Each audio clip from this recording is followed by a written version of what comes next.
Hello everyone! Welcome back to another episode of Cars We Love. And today we are joined by none other than Bakoy Labs. Hello! Thank you for having me, Leander. Alam mo Paps, balik ko lang dun sa unang-una nating shoot together, yung Lexus mo, yung IS. Yeah. Actually, yun yung nag-birth ng Cars We Love eh. I don't know if I told you that before, pero yun eh. Yung concept namin na tara, drive tayo with people, talk to them about their cars. Wala lang, throwback lang ng Oo content. nga, no? 3 years na rin, no? So, ayun, actually, interesting na nabanggit ko yun kasi pag-uusapan natin ngayon, mga kotse mo, yung mga napagdaanan mo sa kaya yung kotse mo ngayon. Pero before we get to the prelude now, hindi ko din maalala kung pinag-usapan ba natin before, pero tatanungin na rin kita, paano ba nagsimula yung love for cars? Yung passion? It started when I was young kasi nung maliit pa ako nun sa San Pedro, Laguna, meron kaming kapitbahay na meron siyang PlayStation rental. 15 pesos per hour yung renta. And then ang nilalaro ko yung Gran Turismo 1. Tapos pag pinindot mo yung Honda, maraming choices, may NSX, Civic, tapos meron din Integra, and then merong Prelude. Yung Prelude, kaya ako siya nagustuhan kasi sa Gran Turismo siya yung madaling i-drive. Tapos hindi siya yung parang sobrang tulen, di ba? Doon sa lineup. Hindi siya sobrang tulen, pero maganda yung handling. Nakakatawa na doon pa lang nagsimula na nga yung kwento mo with the Prelude. Mm. Parang konektado siya with your love for cars. Would you say na yung Prelude yung talagang pinaka-paborito mo? Masasabi ko oo.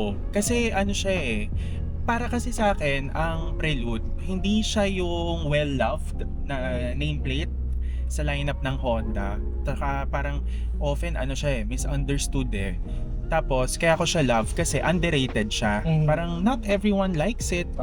Pero may mga iba din na gusto siya kasi nga rare.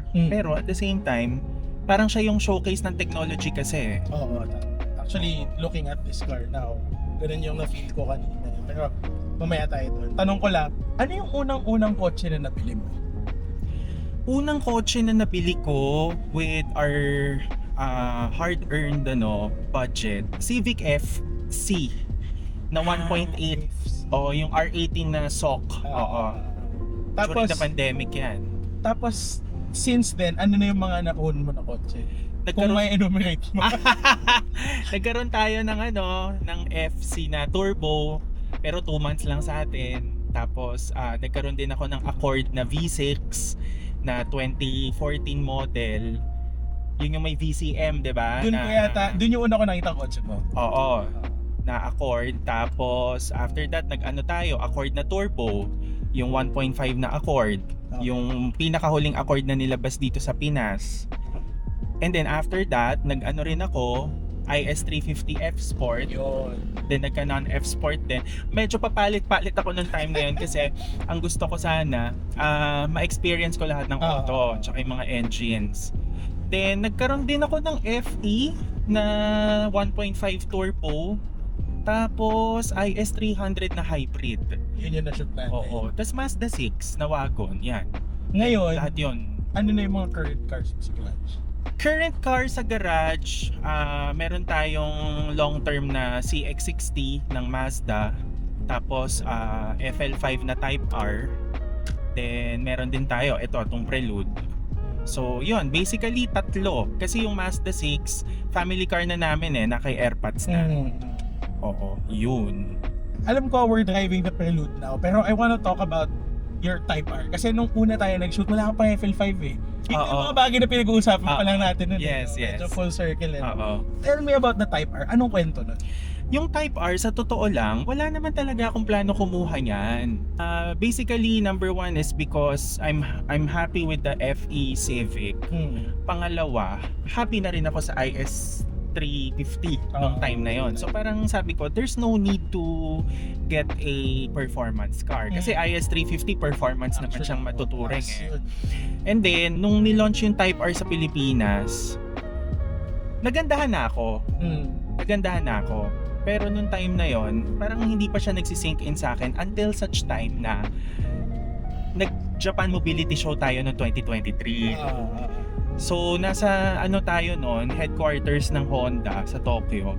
Sinakyan ko siya. Tapos, finil ko yung clutch, finil ko yung interior and everything. Sabi ko, parang gusto ko. Doon ka na in love. Oo. Okay. So, pag-uwi ko ng Pinas, after natin ma-assign doon, Oo. nagano ako, ganyan, compute, tawag sa bangko, ganyan. Umutang sa bangko.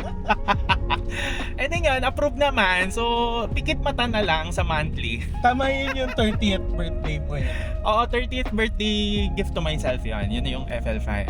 Sabi, no, ang layo na narating. Oo, 3 years na rin, di ba? Tapos yun yung talagang over the years since you've had it, yun yung naging mainstay sa garahe mo.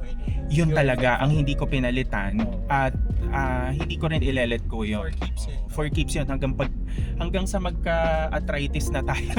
Hanggat di na kaya mag-drive ng manual. Mm-mm. Okay, so ngayon, punta naman tayo dito sa prelude Yes. mo. Actually nakakatuwa kasi nung first time mo to nakita, magkasama tayo eh. Yes. Pumunta tayong Banawe. Yes. Sobrang cool na moment na andito na ako ngayon. Actually, today ko first time nasakyan yung kotse ni Yes. Papa. Saksi ka doon, Leander. Oo. Na nakita ko yung makina nandun sa gilid na buo na yan pero wala pa, di pa nakakabi. Yung Mm. interior madumi pa pero Oo. buo na yung Puro exterior. amag pa noon, Oo, di ba? puro amag. Oo. Pero dito na tayo. Tell us through the process. Kanina off camera, you were telling me yung kwento ng prelude na to. So for our viewers, share mo naman sa kanila yung kwento. Anong origin story nito? Oh, okay. So actually, ang plano ko talagang project car noon, Integra Type R na DC2. Mas gusto ko yung DC2 kasi B series engine yan eh. Yung kasi 'di ba yung isa K series na. So anyway, yun talaga yung plano, Type R na Integra. Kaya lang ang mahal. Okay. Walang makuha, tsaka ang mahal. So nag-post ako sa FB, sabi ko, baka meron kayong Prelude or Integra DC2. Naalala ko itong post na. Oo, sa FB page ko pa yun. Tapos si Oric ng admin ng Legends of the 90s, nag-comment siya. May tinag siya. Si Hendrik C. Ngayon si Hendrik C naka-type R din na FL5. So chinek ko yung profile. Sabi ko, pala to, nasa chat group pala namin. So diniem ko. Sabi ko, hi Hen, tinag ka kasi ni Oric, meron ka daw Prelude. Tapos tinanong ko, anong Prelude yan? Sabi nga Prelude na BB1 or yung 4th generation, which is the Prelude I like. Sabi ko, pwede bang makita ko this weekend?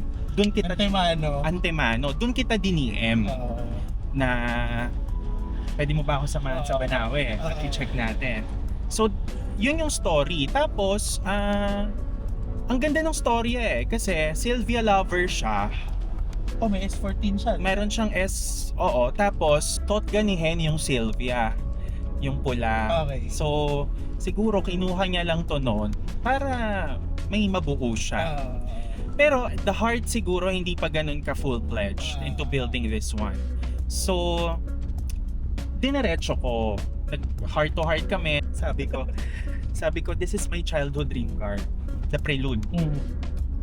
Kasi nilalaro ko to sa Gran Turismo, ganun. Sabi ko talaga sa kanya, if you're ready to let go, pwede natin buuin together. So, nag-decide siya on the spot. Sabi nga, sige. Then pag-usapan natin ano yung mga parts na kailangan kunin. Kasi, Leander, nung nakita mo to, bare bones talaga. Pero nun pa lang, alam ko nang gusto mo eh. Paulit-ulit ka rin nun eh. Parang gusto mo yung kotse na yun, diba? Tsaka, sabi ni Hen, nung nakita ko daw, may light up daw sa eyes ko. Iba daw yung mata ko noon. So, Kaya dun siya parang medyo willing siya na kasi mapupunta sa right. Oo. So yun, and then until such time na December 2024, in order natin yung mga parts. Dumami ang part sa bahay. Dumami para FedEx, part na yun. para na tayong bodega yung bahay. So dumating yung parts hanggang March. Then yun, pukpukan na yon, nung time na yon, talagang nilalagay na natin lahat ng piyesa. Ang pinaka nahirapan kami, on my part suspension.